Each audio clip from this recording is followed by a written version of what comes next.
Assalamualaikum warahmatullahi wabarakatuh, pemirsa Batam TV dimanapun Anda berada.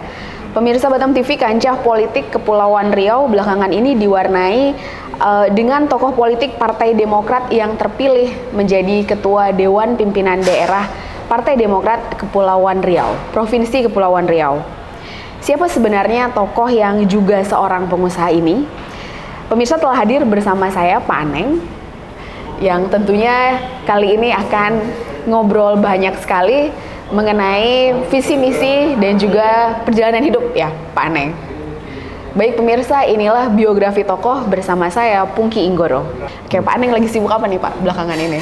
Ya, akhir-akhir ini semenjak terpilihnya Ketua DPD ya pasti lebih sibuk ke sosialisasi, kaderisasi dan pencalekan pencalonan anggota DPR Provinsi Kepulauan Riau 7 kabupaten kota.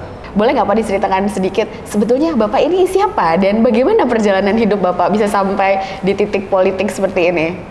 Sebelumnya saya di politik, ya saya di seorang nelayan. Wow. Dari keluarga nelayan, kita ada 10 saudara, 7 laki-laki, 3 wanita. Dari 10 saya yang ada lagi adik saya laki-laki 1, ada lagi adik perempuan saya 1. Oh, ya. 10 orang bersaudara dari keluarga nelayan. Nelayan. Oh, luar biasa Pak. Tapi belakangan orang mungkin kan akan agak bertanya-tanya, seorang nelayan yang perjalanan hidupnya pastinya jadi seorang nelayan, lalu masuk ke dunia politik. Nah, kira-kira apa Pak yang mendasari Bapak kemudian terjun ke dunia politik?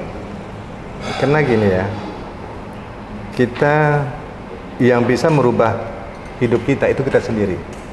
Dan teman-teman, saudara cuma bisa memberi masukan dan pandangan. Bagaimana mau berubah. Ya. Iya kan? Betul. Nah, dulu saya nelayan itu dari Sabang tuh sampai Merauke. Kalau Kepulauan Riau itu Natuna, Anambas, sampai ke Karimata, Penyantan, di Kepulauan Riau ini saya hafal semua. Tanpa dibuka peta pun sudah tahu saya di mana. Wow. Karena saking dekatnya dengan kehidupan laut. Saking hidupnya di laut. Kadang-kadang bisa 2 bulan, 3 bulan di laut. Bisa 6 bulan. Nah, jadi kalau mencari kehidupan di laut itu susah, suka dan dukanya. Di luar pemikiran sudah ada. Bagaimana hidup nelayan itu, bagaimana menghadapi badai, tantangan di laut, itu sangat berat. Ya kan? Apalagi di zaman dulu itu tidak ada namanya satelit atau seperti zaman sekarang sudah pada canggih, ada satelit, ada radarnya, ada apa semua. Kalau dulu kita pakai korek api aja, putar-putar sudah tahu di mana posisi kita. Kalau pagi-pagi itu sudah lihat naik atas kapal itu, lihat pulau. Yang kita lihat tuh pulau ini pulau apa kita hafal. Jadi arah mata angin tuh udah otomatis tahu, karena sudah terbiasa di lautan. Kalau ada dulu ya, saya masih nelayan. Dulu saya merasa angin itu pakai tangan aja. Ini tahu nih, angin barat, luar biasa, atau utara, atau selatan, atau timur. Kita sudah ngerti. Bermodal cuma 1 kompas, itu namanya kompas. Bermodal itu sudah tahu sampai kemana kita. Ngomong-ngomong, dari usia berapa Bapak mulai terjun ke laut, melaut dan jadi seorang nelayan? Saya rasa dari SD. Dari SD? SD kelas berapa Pak? Dari SD kelas 3 itu saya sudah ikuti orang tua. Namanya bedayung, namanya pakai campang, pakai kempang, dari jaring udang, jaring ikan biang, itu sudah ngikuti. Ikuti orang tua. Ya. Pagi-pagi jam 3 itu sudah sama orang tua pergi potong karet. Wow, jam 3 subuh, sebelum subuh. Wow. Itu pakai dulu itu pakai colok. Bambu itu dikasih sumbu, kasih minyak, ya bawa itu pergi potong karet. mama bapak motongin, saya yang nyuluhin gitu loh. Oh. Setelah itu jam 5 atau setengah 6 kita pergi memotong daun sagu.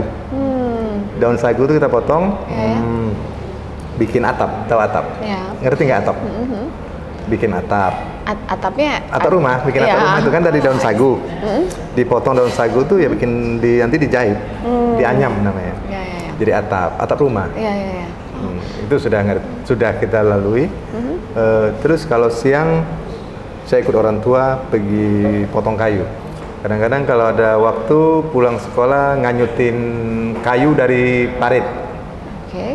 Ya kan? Dihajutkan kemana, Pak? Nganyutin ke kuala. Oh. Nanti sampai di kuala nanti baru kita naikkan di sampan. Baru kita antar lagi. Kadang tuh nganyutin karet, ojol namanya ojol atau getah. Itu dulu yang saya kecil-kecil sudah bantu orang tua. Sudah berjalan. Dari kelas 3 SD? Ya, dari sampai kelas 5 kita sudah pindah ke Karimun. Tapi saya tetap ikut nelayan di Ransang ke Karimun terus saya pindah dari kampung Bengkalis itu kampung saya di Bengkalis, Kampung Kanjau namanya. Terus saya pindah ke Ransang pindah ke Balai. Ke Balai itu saya sudah dapat namanya pakai kapal rawai. Oh. Apa itu, Pak? Kapal itu merawai ikan, mancing ikan. Iya. Nah, itu di sekeliling Sambat, Tanjung Pinang, Pulau Dompo, Pulau Sembrakan sana tuh dekat-dekat sini dulu. Berjalannya waktu, ikan di samping sudah mulai habis. Nah, terus kita mulai ke tengah. Kapal agak besar, sampailah kita ke Natuna, sampailah kita ke Anambas, sampailah Letung, Keramot, semua sampai Subi, Midai, semua sudah. Kalau nama-nama pulau di Kepulauan Riau ini, saya rasa 99% saya tahu nama dan tahu daerah. Di usia segitu harus membantu orang tua atau senang membantu orang tua, tapi ada tidak kenakalan-kenakalan yang kemudian jadi cerita sampai sekarang? Kalau kita dulu nakal, kayaknya kurang ya, karena kita ngerti hidup orang tua kita. Karena orang tua kita juga orang nggak mampu, orang nggak mampu juga. Kita adik-beradik, kebanyakan abang-abang saya sudah merantau, ya tinggal kami ada berapa beradik, ya fokus bantu orang tua. Dan kala itu juga ibu kita juga ada sakit, nah kita fokus ke orang tua, bantu orang tua fokus ya. Kalau kenakalan ya paling kuat pulang sekolah, buka baju, loncat di parit, berenang gitu aja. Berenangnya airnya merah, air redang gitu, air merah. Senangnya ya mandi hujan gitu. Tapi waktu saya sekolah dulu, kalau untuk menyeberangkan sungai itu, kalau air pasang, itu tempat nyebrang itu kayunya hanyut, berenang, ya telanjang. Bukunya taruh pegang dulu kan sekolah cuma satu buku. Mau IPA, IPS atau matematika semua satu buku kan. Bukunya ya yang ada petak-petak itu, ya pensil satu, buku satu, penghapus satu, ya taruh begini lah. Berenang nyebrang sungai kan. Jadi kita nyebrang sungai, pulang juga itu. Nyebrang sungai juga lumpurnya sampai di dalam ya. Namanya dalam perjuangan hidup itu kita harus mengingati ya. Kita jadi manusia itu kalau prinsip saya sekarang itu harus mengingati masa lalu. Bagaimana di masa lalu itu kehidupan kita. Supaya ini bisa kita mengasihkan satu inovasi, menjadikan satu modal untuk mendidikan anak kita, keluarga kita, supaya jangan hidup tuh jangan bermewahan, jangan berlebihan. Kembali ke soal masa lalu dan nilai moral atau nilai kehidupan yang kemudian Pak Aneng keep sampai detik ini. Adakah yang kemudian mendasari yang menjadikan motivasi? Ada. Waktu dulu tahun 99, besoknya mau tahun 2000, saya pulang ke Karimun, dan ada sekelompok teman-teman saya, teman dekat, dia mengatakan, dan kita bentukkan satu koperasi nelayan Kabupaten Karimun. Kami anggap abang bisa membantu nelayan. Nah, di kala itu kita bentuk satu kelompok nelayan kecil. Berjalannya waktu sampai 2002, saya buka toko kelontong di sana. Ya, berjalannya antara jalan lah. Setelah itu 2002, saya diajak teman masuk ke partai politik. Nah, 2002 saya dapatin itulah mandat ketua DPC Partai Demokrat Kabupaten Karimun. Kalau saya simpulkan, keluarga sederhana, sosok yang sederhana, kemudian masuk ke dunia politik. Tapi pada akhirnya Bapak tentu harus berbaur dengan berbagai macam orang dari berbagai macam kalangan. Adakah yang berbeda, Pak? Bapak Ane yang dulu sederhana, apakah sekarang berubah karena masuk ke kancah perpolitikan?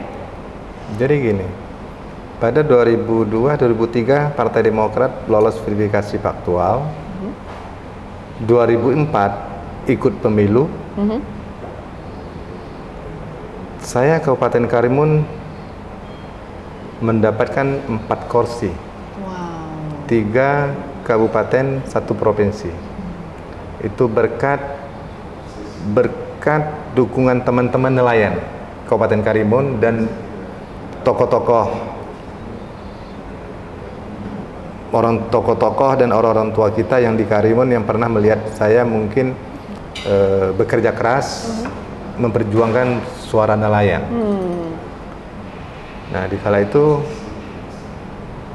2004 setelah saya mengantarkan 4 kursi, 3 kabupaten, 1 provinsi, masuklah di Pimpres SBJK. Nah, di waktu itu saya masih di tim SBJK. Nah, berjuanglah untuk memenangkan SBJK itu. Di situ lebih saya kancah politiknya. Nah, di situ saya melihat setelah saya menangkan SBJK sebagai SB Presiden, JK Wakil Presiden. Nah, saya kembali ke habitat saya, ke nelayan. Ke nelayan. Saya sampai Karimun. Saya ingat itu tanggal 20 bulan 10 2004 pelantikan SBJK. Setelah saya pulang Karimun, berapa bulan 1? Enggak, bulan 12 saya dipanggil ke Batam. Ketemu Pak SBY di Nom Hotel dulu. Di situ saya diajak ke Jakarta. Tahun 2005 saya dipanggil lah Profesor Dr. Subur Budi Santoso. Beliau adalah Ketua Umum Partai Demokrat. Nah, saya ke Jakarta, beliau bilang, "Neng, kamu ikut saya. Bantu saya apa ada di sini."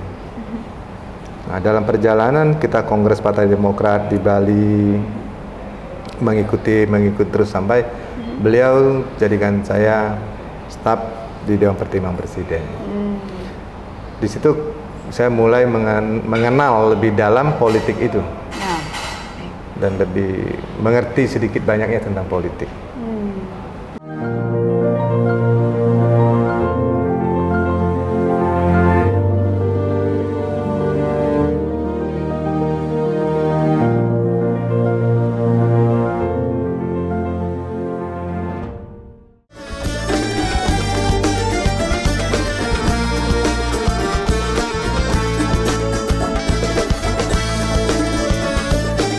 Travelers, saksikan Exotis Kepri setiap hari pada pukul 3 sore, 8 malam, dan 9 malam waktu Indonesia bagian Barat di Batam TV.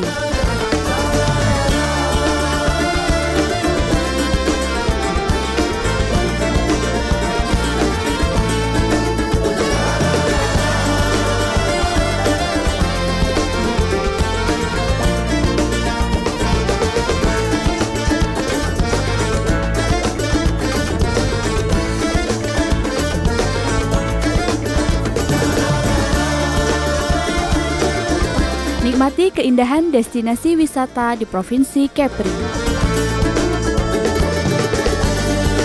Wisata ke Kepri aja. Bangga berwisata di Indonesia.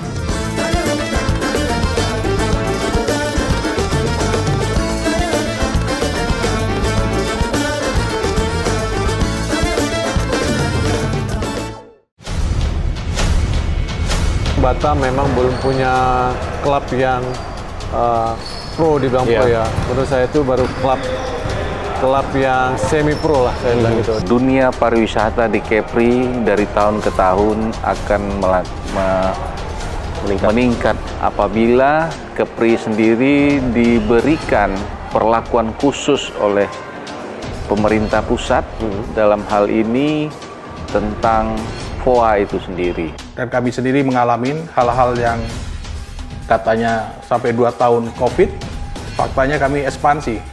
Faktanya kami melakukan terobosan-terobosan yang berapa investasi yang kami raih berhasil masuk. Adanya MOU baru yang disepakati oleh pemerintah Indonesia dan pemerintah Malaysia tentang pekerja domestik, Pak. Sadar nggak kita bahwa kita direbutkan oleh Malaysia dan Singapura? Dan mereka dengan cara mereka menghalang-halangi terjadinya transit Indonesia.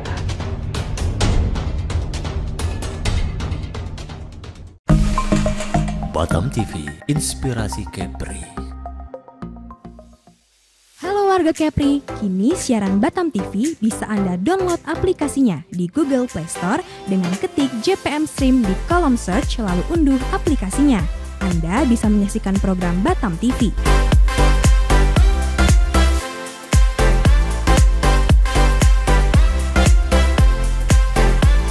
Jadi tunggu apa lagi? Semua informasi Kepri, kapan saja, di mana saja, ada di genggaman tangan Anda.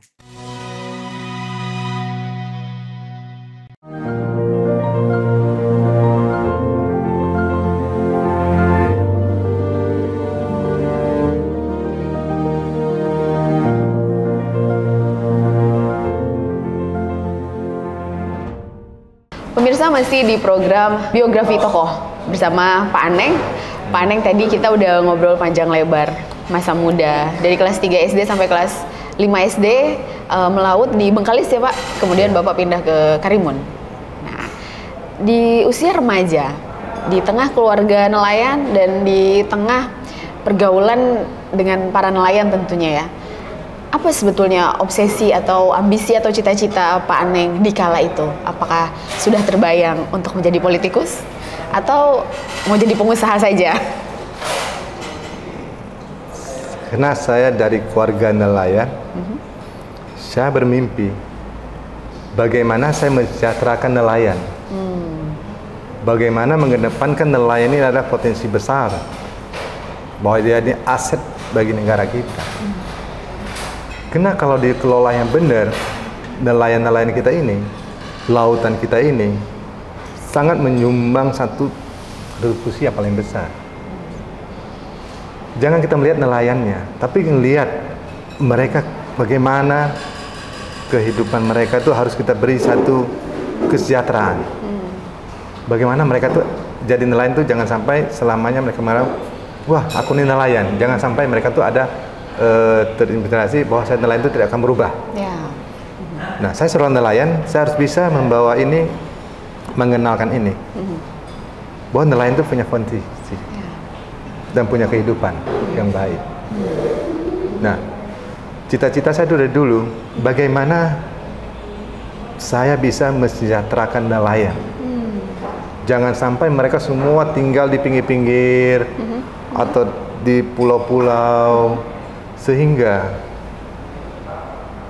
kehidupan anak-anak mereka untuk merubah mindset itu nggak dapat gitu loh. Nah, saya masuk di politik, tujuan saya pertama bagaimana mensejahterakan nelayan, masyarakat kecil. Karena saya tahu kita kalau orang susah itu dipandang orang, apa kamu gitu loh. Ya kan? Nah, ini jangan sampai teman-teman saya yang ada di Provinsi Kepulauan Riau, khususnya Kabupaten Karimun, tempat saya bercimpung waktu kecil, jangan membawa satu image seorang nelayan itu tidak bisa berbuat. Bisa, tapi ayo kita bersama. Bagaimana cara? Supaya harga ikan bagus, harga semua bagus, kehidupan mereka cukup, layak. Itu aja cita-cita saya dari dulu gitu. Ingin mensejahterakan kehidupan masyarakat Provinsi Kepulauan Riau, khususnya nelayan umumnya yang masih hidup di bawah menengah. Karena mereka belum punya kesempatan. Tapi bila mana mereka punya kesempatan, mungkin mereka lebih layak daripada kita gitu. Tapi kita harus memberi mereka ruang, memberi mereka satu pola pikir untuk perubahan. Bagaimana ke depan itu? Nah, ini yang harus kita bekerja keras. Sama-sama kita memberi pemahaman supaya ayo kita berubah. Nah, untuk Pak Neng sendiri dari tadi ambisi masa muda, apakah sudah merasa tercapai saat ini? Atau apa yang kira-kira sudah tercapai dari seluruh keinginan masa muda itu? Jadi gini, saya belum merasa tercapai. Seluruhnya, Pak? Kalau untuk pribadi saya nggak boleh bohong ya. Pribadi saya tercapai. Tapi saya akan membawa seluruh teman-teman keluarga besar saya dari nelayan, dari hidup yang menengah ke bawah. Bagaimana membawa mereka berkehidupan bermasyarakat itu, bagaimana merubah pola hidup. Jangan sampai anak-anak kita juga menjadi nelayan, bagaimana. Kita harus mendidikan anak kita menjadi seorang pengusaha atau politikus. Kita harus jadikan mereka. Tapi kalau saya sendiri nggak bisa. Saya pengen, ayo sama-sama kita menjaga ini. Karena anak-anak kita tuh aset kita, aset bangsa, aset negara. Dan mereka kita harus memberi layak pendidikan. Maka kita harus membuat satu terobosan-terobosan yang membuat anak-anak kita itu jangan terfokus ke nelayan, tapi terfokus bagaimana perkembangan teknologi, masa depan. Kalau untuk diri saya, ya udah, saya sendiri udah merasa cukup. Tapi bukan sayanya, tapi saya pengen saudara-saudara saya semua bisa menyeluruh, melewati saya, jangan seperti saya, tapi melewati saya, ya kan? Cukup, saya rasa saya sudah berkecimpung di nelayan, di pengusaha. Sekarang saya punya usaha, walaupun kecil-kecilan, sudah bisa menghidupi keluarga. Udah hidup tinggal di kota.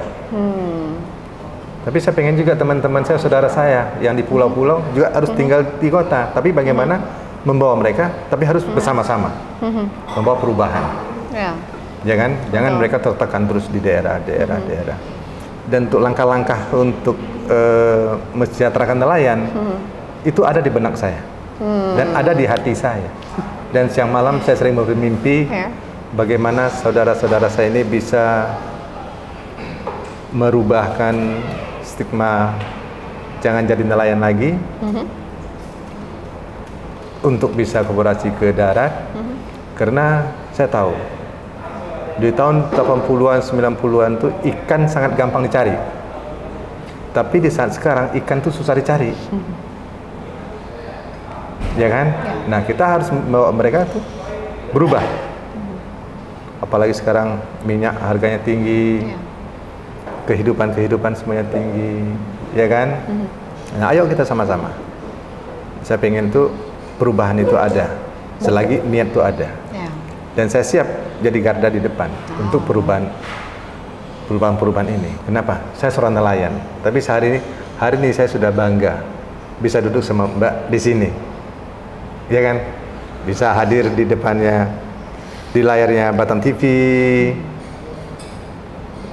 Semoga saudara-saudara saya nelayan juga merasa berbangga hati, walaupun hari ini saya belum bisa menyapa satu persatu. Inilah saya, tokoh nelayan. Dari kecil bisa hadir di hadapan Batam TV. Semoga kedepannya juga semua nelayan-nelayan yang ada di pulau-pulau dan sekitar itu bisa hadir juga di hadapan Batam TV. Saya tidak bangga kalau saya sendiri, tapi kalau saya bangga bila mana nelayan-nelayan itu telah bangkit, telah membawa kehidupan perubahan. Pak Aneng, Kepri ini kan luas sekali ya Pak, dan pastinya punya banyak sekali potensi. Menurut Pak Aneng nih, apa potensi dari Kepulauan Riau yang bisa kita gali untuk mensejahterakan kehidupan nelayan? Yang pastinya belum terlalu optimal ya digali dan dikembangkan.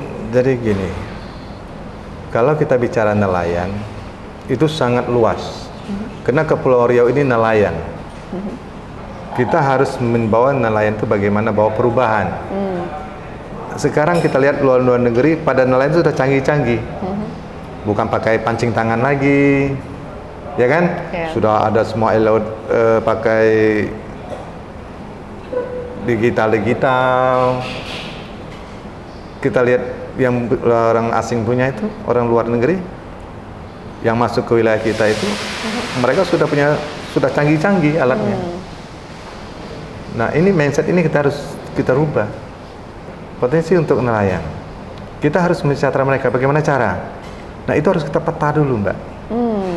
Harus kita beri peta yang benar-benar. Bukan hanya subsidi.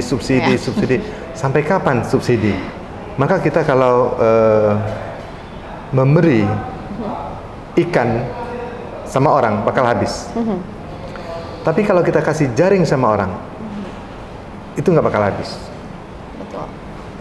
Maka kita harus merubah sistem nelayannya, merubah yang lebih baik, yang lebih. Kenapa? Laut kita luas gitu loh. Nah, kalau di Batam ini beda. Batam ini memang dijadikan kota industri, kota industri pariwisata. Tapi kalau di Natuna, Anambas, Lingga, Karimun, Tanjung Batu dan sekitar itu masih laut, dan itu masih potensi nelayan gitu. Saya berharap kebersamaan ini, saya pengen teman-teman nelayan, saudara-saudara saya yang nelayan, ayo kita menggali kehidupan yang lebih layak untuk anak-anak kita lah, anak cucu kita lah. Kalau kita ini sudah katam nih laut, udah ribut angin, topan. Saya ini sudah pernah hanyut di laut, Mbak. 40 lebih hari. Udah disembayangin, katanya saya sudah mati di laut. Karena kapal saya tenggelam. Saya pulang Karimun, orang kaget, sangkanya setan pulang mungkin, ya kan? Sampai disiram beras kuning itu ya, beras kuning ya, ada beras kuning apa siram saya pulang ya. Itulah sedihnya kita seorang nelayan itu bila mana tidak kita perhatian benar-benar bagaimana kehidupan mereka. Kita harus memberi tempat layak lah untuk mereka. Itu pandangan saya. Maka saya terjun di politik 2002-2004 itu tujuan saya sana. Sejahterakan nelayan. Tapi saya belum dapat porsi yang betul-betul bisa membantu mereka. Sebagai salah satu nelayan yang kemudian bertarung memperebutkan kursi DPR RI, Pak Aneng, apakah Anda tidak takut melawan kekuatan politik tokoh-tokoh yang sudah lebih mapan barangkali? Nah, bagaimana Pak Aneng? Saya tidak melawan. Saya tidak melawan politik. Saya mengikut hati masyarakat Provinsi Kepulauan Riau. Bila mana saya dipercayai, bila mana saya dikasihkan amanah, maka saya mengatakan itu bukanlah saya, tapi itu adalah suara masyarakat rakyat Provinsi Kepulauan Riau, bukan suara saya. Maka saya akan tuntaskan sedikit demi sedikit, mudah-mudahan program-program yang akan saya lakukan menyelesaikan permasalahan-permasalahan yang ada sekarang di Provinsi Kepulauan Riau. Dan saya akan tegaskan ke seluruh 7 kabupaten kota, anggota DPR saya, baik pun kota provinsi, maka harus bersinergi, membawa satu perubahan untuk masyarakat Kepulauan Riau ini. Itu cita-cita saya. Ketika terjadi perebutan ketua Partai Demokrat di Kepulauan Riau, para politisi seperti mantan gubernur, mantan bupati, dan juga tokoh terkenal berkecamuk ya Pak, memperebutkan calon ketua. Lalu Anda yang tidak pernah muncul pada saat terjadi chaos politik, tiba-tiba muncul. Banyak yang bertanya-tanya, apakah ini sudah direncanakan, Pak Aneng? Mungkin ini semua rencana doa dari masyarakat Provinsi Kepulauan Riau. Ini tanpa saya rencana, tanpa ada di benak saya, tanpa ada di pikiran saya. Tiba-tiba secara otomatis mungkin ada suara yang membisikkan saya maju. Ternyata saya maju ketua DPD, aklamasi. Saya terima kasih kepada masyarakat Provinsi Kepulauan Riau memberi saya satu jabatan yang saya emban begitu berat. Tapi ini saya rasa dan ini saya yakin ini doa masyarakat Provinsi Kepulauan Riau. Wow. Mungkin lebih saya mengatakan, mungkin saudara-saudara saya dari nelayan atau yang masih kehidupannya masih kayak saya dulu. Ini berkat-berkat doa mereka. Saya yakin dan percaya itu. Doa seluruh masyarakat dan tokoh-tokoh Provinsi Kepulauan Riau ini. Sehingga saya sampai di posisi ketua DPD. Saya juga nggak mimpi, Mbak, menjadi ketua DPD. Tapi saya ada beberapa teman biasa ngobrol, ngopi, bercerita aja. Kalau saya diamanah, ternyata amanah itu sampai. Tanpa ada cobaan yang mendalam, nggak ada. Kayaknya saya lurus saja menyampai. Tapi saya juga jadi penasaran nih Pak, barangkali pemirsa juga pastinya penasaran. Pendekatan apa yang Bapak lakukan dengan masyarakat sehingga banyak sekali dukungan dari masyarakat Kepri mendukung Pak Aneng? Bagaimana pendekatannya Pak? Saya ini Mbak, saya ini bukan hidup dari keluarga yang uah. Karena saya hidup, saya tahu, duduk sama rendah, diri sama tinggi. Kenapa? Hidup itu hanya menumpang. Dan saya harus menitip keluarga saya dan anak-anak saya. Iya kan? Ya. Jadi nggak ada yang kita bangga hidup itu. Kita hidup tuh nggak ada yang kita bangga. Walaupun satu Batam ini, satu Kepri Mbak kasih ke orang itu, nggak ke saya, juga saya nggak bangga. Kalau saya tidak bisa mensejahterakan teman-teman saya, keluarga besar, keluarga Demokrat Provinsi Kepulauan Riau. Kecuali saya sudah bisa mensejahterakan masyarakat Provinsi Kepulauan Riau ini, saya juga belum bangga, belum cukup saya. Betul nggak? Kenapa? Karena masih banyak di bawah garis kemiskinan. Sejauh mana keluarga Pak Aneng kemudian mendukung keputusan Pak Aneng untuk mantap di dunia politik dan menjadi politisi? Saya pernah cerita sama istri. Istri bilang sama saya, di saat sekarang ini kita kan sudah cukup untuk anak, untuk keluarga. Tapi saya diuntungkan, punya istri yang setia, punya istri yang no problem, menerima apa adanya. Saya terima kasih sama istri saya, sama keluarga saya, dan termasuk anak-anak saya yang mendukung. Saya bilang sama istri, Mei, saya maju ke politik. Istri cuma tanya berapa hal. Pertama, kesehatanmu bagaimana? Kedua, usahamu bagaimana? Ketiga, apakah punya waktu kamu? Keempat, istri bertanya lagi, kamu udah siap dengan tantangan-tantangan politik? Kelima, dia akan berkata, kalau Dedi punya pilihan atau niat yang tulus untuk masyarakat, maka perjalanan kamu mendapatkan ketua Demokrat Provinsi Kepulauan Riau, pasti kamu dapat. Nggak usah pikir banyak-banyak. Kamu relax aja. Tapi apa yang disampaikan istri saya itu terjadi. Kena niat saya nothing tulus, niat saya tidak menego-nego, tiba-tiba teman-teman sepakat mendukung saya secara aklamasi Ketua DPD Partai Demokrat Provinsi Kepulauan Riau. Saya bilang sama istri saya, nih saya terpilih. Masa? Iya. Secara aklamasi? Iya. Berarti itulah suara masyarakat Provinsi Kepulauan Riau yang mengantarkan kamu. Kamu nggak boleh sombong, kamu nggak boleh takabur, kamu jangan nyakiti orang. Ini amanah, dibilang. Ini amanah. Berarti jabatan yang kamu dapat sekarang sebagai Ketua DPD Partai Demokrat itu adalah amanah masyarakat Provinsi Kepulauan Riau. Maka itu kamu harus jaga dia. Saya tidak mau melihat Aneng yang dulu sebelum jadi ketua partai berubah setelah menjadi ketua partai. Saya pengen Aneng suami saya bagaimana Aneng yang dulu dan seterusnya. Jangan ada kesombongan, jangan sampai ada menyakiti orang. Berpolitiklah dengan santun, berpolitiklah apa adanya, melakukan terbaik untuk masyarakat. Selagi itu masih bisa kita bawa, kita benar.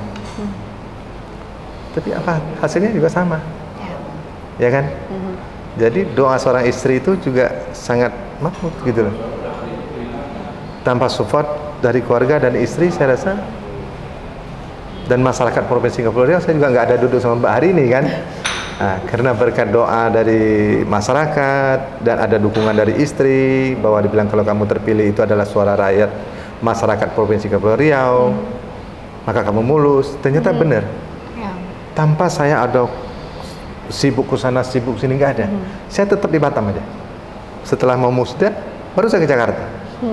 Tapi aklamasi gitu loh. Berarti didengar Tuhan, doa-doa masyarakat dan keluarga besar saya Provinsi Kepulauan Riau ini, nelayan semuanya. Maka dari layar TV ini saya bisa mengucapkan ribuan terima kasih kepada masyarakat Provinsi Kepulauan Riau dan nelayan-nelayan dan petani-petani, pengusaha-pengusaha, baik itu industri yang lain-lain mungkin, karena teman-teman saya juga banyak yang tukang ojek, supir taksi. Saya sering bawa teman-teman itu makan. Karena saya anggap rezeki itu harus berbagi. Pak Aneng, dari tadi kita ngobrol panjang lebar, saya menangkap sesuatu, Pak Aneng ini orangnya sangat prinsipil. Bisa Bapak kira-kira mengikuti peraturan di dunia politik? Itu semua ada di diri kita. Karena kita yang bisa mengatakan hitam atau putih. Ketegasan itu ada aturannya. Bukan berarti kita tegas itu nggak bisa diatur. Kita tegas karena kita benar. Tapi bagaimana kita berpolitik tegas tapi ludes dan bisa menyelesaikan masalah. Kebanyakan, mohon maaf, politik sering menyakiti orang, melukain orang, atau mohon maaf lah, membohongi orang. Di sini saya katakan saya akan membawa perubahan pada keluarga besar Partai Demokrat Provinsi Kepulauan Riau. Kita tegas, aturan kita ikut semua harus kita jalankan, karena kita negara hukum. Jangan sampai ada kita langgar. Betul kan? Betul. Bila mana kita melanggar itu berarti kita melanggar kaidah kita sendiri, melanggar aturan kita sendiri. Hari ini saya mengatakan, oh itu nggak boleh, ternyata boleh, itu berarti saya melanggar. Dalam arti ketegasan itu tidak seharusnya begini enggak. Tapi semua bisa kita membawa perubahan. Tegas itu prinsip. Kalau dalam prinsip itu, kalau kita hidup tuh nggak punya prinsip, maka bubarlah nama kita. Karena prinsip satu, kita harus jujur. Pertama jujur, komitmen, itu dalam perjalanan saja. Betul. Ya kan? Sama siapapun kita harus komitmen, jujur, santun, ya kan? Nah itu dalam hidup itu harus ada. Kalau kita nggak mempunyai itu, saya rasa berat untuk melangkah lebih jauh lagi. Karena dalam partai politik itu percaturan politik, kita tahu sangat bergoyang-goyang gini. Permusuhan tidak tahu di mana, sahabat nggak tahu di mana. Tapi itu saya keep terus, saya akan tahu. Maka sampai sekarang banyak ngomong sama saya, ketua kok nggak ada bawa pengikut, kasarnya ajudan, supir, atau siapa. Saya cuma bicara cuma 2 dalam hidup. Kita lahir tanpa dikawani siapapun. Kita mati juga nggak ditemani siapapun. Sendiri kita hidup. Selagi kita benar, kita nggak punya musuh. Kenapa harus takut? Itu prinsip. Pak Aneng, Ketua Dewan Pimpinan Daerah Kepulauan Riau, terima kasih sekali untuk waktunya dan kesempatan. Obrolannya sangat menginspirasi Pak Aneng. Sukses terus untuk karir politik Pak Aneng ke depannya. Amin. Pemirsa Batam TV dimanapun Anda berada, demikianlah biografi tokoh kali ini. Sampai jumpa di biografi tokoh selanjutnya. Saya Pungki Inggoro, pamit undur diri dari hadapan Anda. Wassalamualaikum warahmatullahi wabarakatuh.